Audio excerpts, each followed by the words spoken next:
bahwa kami itu prihatin melihat keadaan perkembangan Partai Golkar per hari ini, di mana Partai Golkar baik di dalam Munas dan Rapim sudah memutuskan ketua umumnya Pak Erlangga Hartarto untuk menjadi calon presiden atau wakil presiden.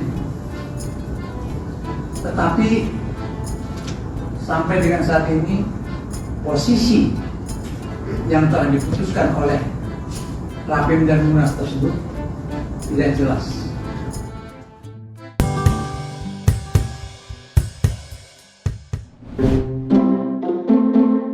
PDIP Ganjar Pranowo, Gerindra Prabowo Subianto, Nasdem Anies Baswedan, Golkar belum ya? Pemilu tinggal 8 bulan lagi nih. Beberapa partai politik raksasa di Indonesia juga udah ngajuin jagoannya buat maju ke pemilu 2024. Tapi Golkar apa kabar ya? Kok kayak jalan di tempat gini sih? Waduh, udah mau pemilu kursi Airlangga Hartarto malah digoyang dari internal. Ternyata Dewan Pakar Partai Golkar udah mulai risih karena DPP Golkar belum juga bikin keputusan soal baca pres pemilu 2024.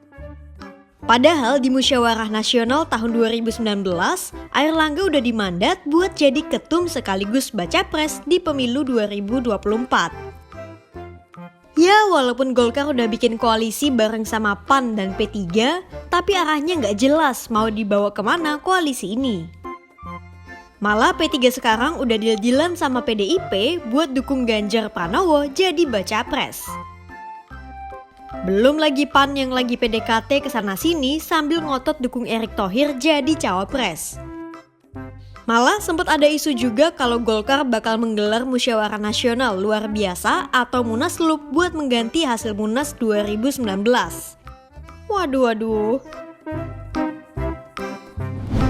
Bahwa kami itu prihatin melihat keadaan perkembangan Partai Golkar per hari ini, di mana Partai Golkar baik di dalam Munas dan Rapim sudah memutuskan ketua umumnya Pak Erlangga Hartarto untuk menjadi calon presiden atau wakil presiden. Tetapi sampai dengan saat ini posisi yang telah diputuskan oleh Rapim dan Munas tersebut tidak jelas. Namun beliau selalu menyatakan di dalam konferensi pers, di dalam tanya jawab, di mana-mana, sabar tunggu waktunya.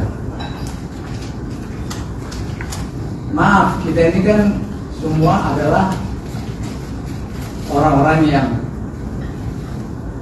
sehat, yang berpikir secara nalar, waras, dan bisa melihat fakta, menganalisis keadaan, dan tentu mempunyai harapan juga.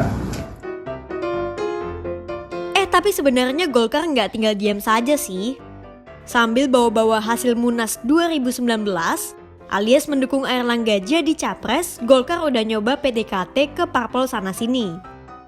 Tapi tawaran Golkar buat dukung Airlangga jadi capres kayaknya nggak ada yang lirik nih. Makanya mau nggak mau Dewan Pakar akhirnya ambil aksi buat mengevaluasi Airlangga sebagai ketua umum yang membawa mandat jadi capres. Rapat Dewan Pakar dilaksanakan di rumah Ketua Dewan Pakar Golkar Agung Laksono pada Minggu 9 Juli 2023. Dari rapat itu lahir 3 rekomendasi dari Dewan Pakar untuk Golkar. Pertama, Dewan Pakar nyaranin Golkar buat bentuk poros koalisi baru di luar KIB yang paling nguntungin buat Golkar. 2, mendorong Airlangga buat buruan mendeklarasikan diri jadi capres Golkar dan mencari cawapresnya sesegera mungkin. Batas waktunya bulan Agustus 2023. 3, meminta Airlangga buat safari politik ke seluruh Indonesia lewat program Airlangga Hartarto Menyapa Rakyat.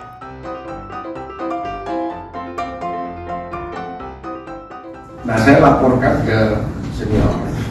Jadi pada saat rapat Dewan Pakar di rumahnya Pak Agung Laksono, itu rapat yang ke-8, saya kira sudah terekspos semuanya di TV maupun di berita-berita.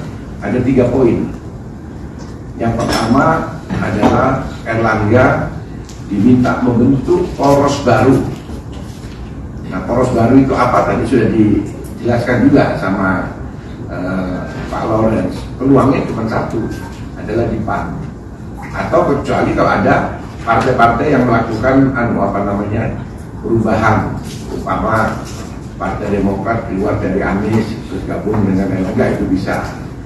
Jadi dia begitu. Tapi kalau posisinya ini tidak bergerak, maka cuma ada satu peluang dengan PAN. Nah, dibentuk poros baru dan Erlangga sebagai presiden. Itu poin pertamanya. Poin kedua, harus dilaksanakan secepat-cepatnya, artinya dideklarasikan secepat-cepatnya, paling lambat Agustus. Paling lambat Agustus. Kenapa? Karena awal Oktober kita sudah daftar, sudah pendaftaran, September akhir awal Oktober. Dan yang ketiga adalah Erlangga harus segera membuat program Erlangga Menyapa Rakyat.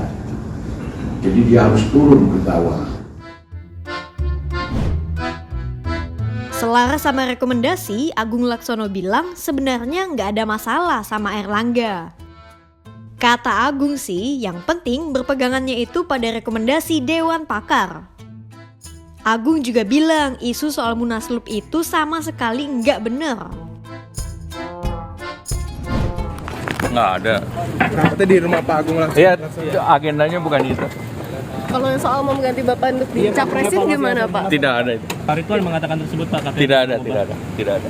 Ya. Berarti selama ini masih Bapak ya Pak ya untuk capresnya? Berarti masih solid ya Pak? Forum tertinggi Rakernas Rapim Munas. Mas Kan mau ada rencana Munaslup Pak katanya Pak. Berarti isu itu tersebut tidak benar ya Pak ya? Ada munaslup itu Pak? Tanya Pak. Menurut pengamat politik dari Universitas Paramadina Ahmad Khairul Umam, ada sejumlah elemen di dalam Dewan Pakar Partai Golkar yang mau mendegradasi kepemimpinan Airlangga.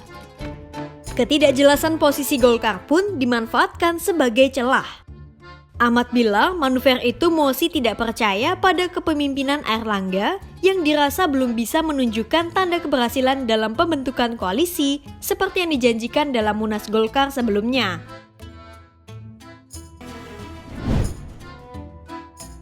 Nah, buat Airlangga sendiri sebetulnya sudah beredar isu paket-paket yang bisa memposisikan ketum Golkar itu jadi capres atau cawapres.